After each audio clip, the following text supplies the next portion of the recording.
कफनाशक है और वात का भी शमन करता है, कफ वात शामक है। ठीक है। उसके बाद ये अगर इसका वो देखें, रस देखें, तो इसमें मधुर एक कषाय है ना। इसके अलावा यह रक्त शोधक भी है। ठीक है। इसके अंदर विष को बाहर निकालने वाले गुण हैं और प्रमेय, मोह, सूल किसी भी प्रकार का दर्द अगर है उसमें भी काम करता है ये। इसका अगर अलग अलग ऑर्गन पे इम्पैक्ट देखें तो स्पेसिफिक फेफड़ों पे ये अच्छा काम करता है।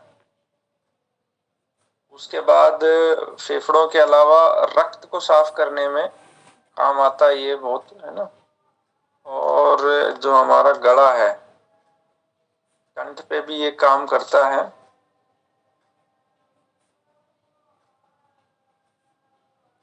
उसके अलावा इसका ब्रेन पे उपयोग है। ठीक है। मुख्य मुख्य इन ऑर्गन पे ये काम करता है। इसके जो उपयोग हम करते हैं उसमें प्रैक्टिकली हम केवल इसको कैंसर में उपयोग करते हैं। तो कैंसर में इसमें एक रक्त शोधक औषधि हम बनाते हैं जो कैंसर रोगियों को देते हैं। उसमें क्या क्या लेते हैं, डालते हैं हम उसमें, आप धमासा, उसके अंदर कचनार, उसके अंदर आपका रक्त रोहिड़ा, उसके अंदर अर्जुन, उसके अंदर शीशम, बेल, बेल पत्र, बेसिकली इसमें बेल की छाल या बेल पत्र ले सकते हैं। शीशम में शीशम की छाल और शीशम के पत्ते ले सकते हैं। ज्यादा गुणकारी जो है ना छाल होती है इनकी, इस औषधि के पर्पज से। ठीक है। और सहजन, इसके अलावा इसके अंदर हम लेते हैं हल्दी, इसमें नीम। ठीक है। इसमें एक प्रयोग करते हैं आपका तेज पत्ता और दालचीनी, और एक औषधि डालते हैं इसमें कड़ी पत्ता। तो मुख्य रूप से ये औषधियां लेके और इनको या तो पाउडर बना के दे सकते हैं या इनको जो है गोमूत्र में अर्क बना के या गोमूत्र में बॉईल करके भी आप दे सकते हैं। पाउडर में दे तो ये 5 ग्राम सुबह, 5 ग्राम शाम को दे सकते हैं। ठीक है। तो ये एक उपयोग है जो व्यवहारिक रूप से प्रैक्टिकली हम करते हैं इसका। ठीक है। इसके अलावा इसका क्या उपयोग कर सकते हैं आप, इसका उपयोग कर सकते हैं दूसरा दमा में, है ना। दमा में हम एक मिश्रित अर्क बनाते हैं जिसके अंदर आपका अड़ूसा, तुलसी, धमासा और आपका दालचीनी, मुलेठी, इन सब का गोमूत्र में अर्क बना के देते हैं। ठीक है। तो ये 2 प्रयोग हम करते हैं। बाकी कुछ कुछ प्रयोग इनके जो हैं वो पुस्तकों में वर्णित हैं, विद्वानों ने उसके बारे में लिखा है। तो उसमें एक तो दमा के अंदर क्या, इसको चिलम में रखकर जो लोग चिलम पीते हैं ना, तो उसमें तम्बाकू की जगह पे इसको धमासा को रख दें तो उससे बहुत आराम मिलेगा, है ना। इसके बाद इसका सवरस प्रयोग कर सकते हैं गन्ने के रस के साथ उबालकर। ठीक है। तो इसमें किसी भी प्रकार का जो फेफड़ों का रोग है, ठीक है, उसको फेफड़ों को आयुर्वेद में ना फूफस भी बोलते हैं, तो उसमें भी आप इसे प्रयोग कर सकते हैं। बार बार जिन लोगों को हिचकी आती है ना, उनको आप शहद के साथ चटा सकते हैं। इसका सवरस शहद में मिला के दे सकते हैं या इसका 1 से 2 ग्राम पाउडर शहद में दे देंगे। उसके बाद इसको दर्द जो है, शरीर में कहीं भी दर्द है तो उसके ऊपर इसका सवरस लगा सकते हैं। विशेष रूप से सिर में अगर दर्द है तो ये अच्छे से काम करता है। किसी को अगर खांसी है तो भी इसको प्रयोग कर सकते हो।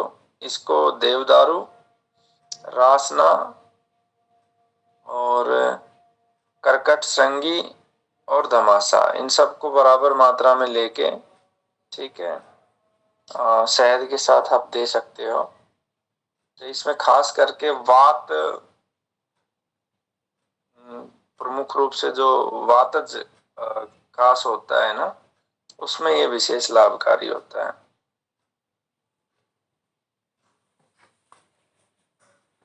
पेट में दर्द है तो धमासा का उपयोग किया जा सकता है, उसके सबरस को या उसके पाउडर को दे सकते हैं आप। अगर मूत्र संबंधी विकार हैं तो भी धमासा उसमें कारगर है, उसके सबरस को दे सकते हैं, तो मूत्र के विकार ये दूर करता है।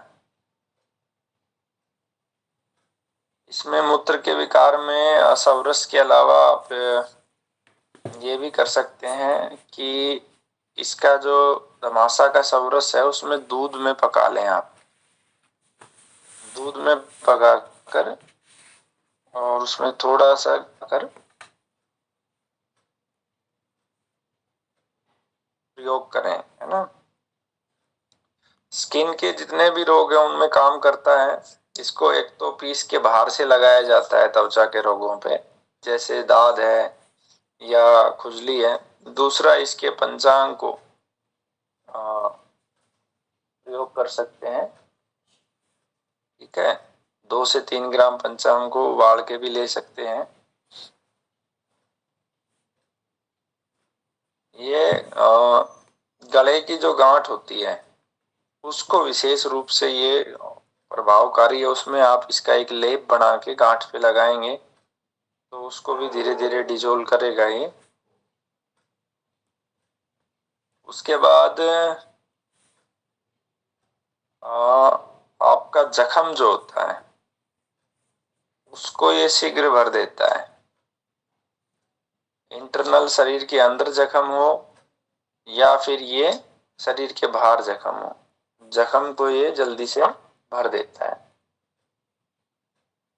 कुष्ठ में बहुत लाभकारी है, श्वेत कुष्ठ में इसको पीस कर लगाते हैं तो उसको जो है आराम आ जाता है। और अगर किसी को जख्म है तो जख्म में पस पड़ जाती है ना, तो अगर धमासा के काढ़ा बनाकर उससे उसको साफ कर दें तो एक तो जख्म जल्दी भर जाता है और पस नहीं पड़ने देता ये।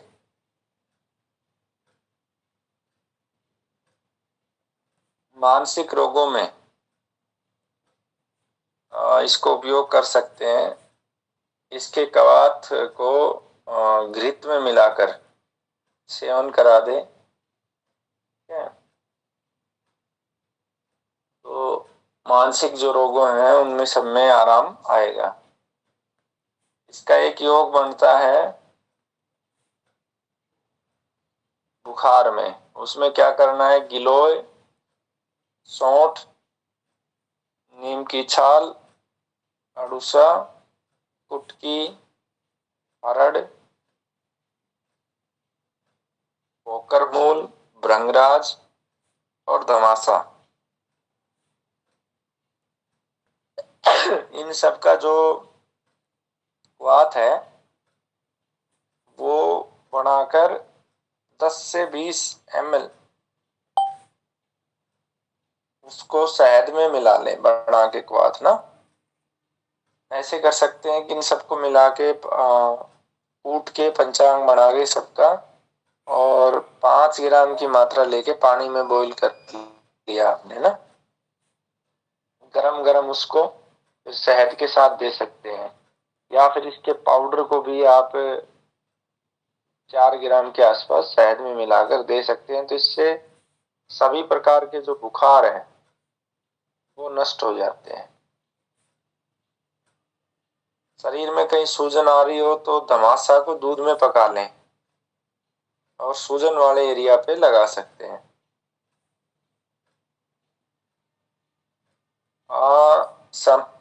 जो धमासा है, मैंने प्रारंभ में बताया था कि ये एक तरीके से विषनाशक औषधि है। तो हालांकि ये प्रैक्टिकली पॉसिबल नहीं है, फिर भी मैं बता देता हूँ कि अगर किसी को, इसका शास्त्रों में वर्णन है, किसी को सांप अगर काट जाए तो जहां पर सांप काटा वहां पर इसको लगा भी सकते हैं और पिला सकते हैं, तो ये विषाक्त का शमन करता है। लेकिन ऐसे केसेस में प्रैक्टिकली कभी किया नहीं और शायद कर भी नहीं सकते, but knowledge point of view से आपको बता। तो सतीश जी आप बंद कर देना, ये उपयोग है धर्माशा के।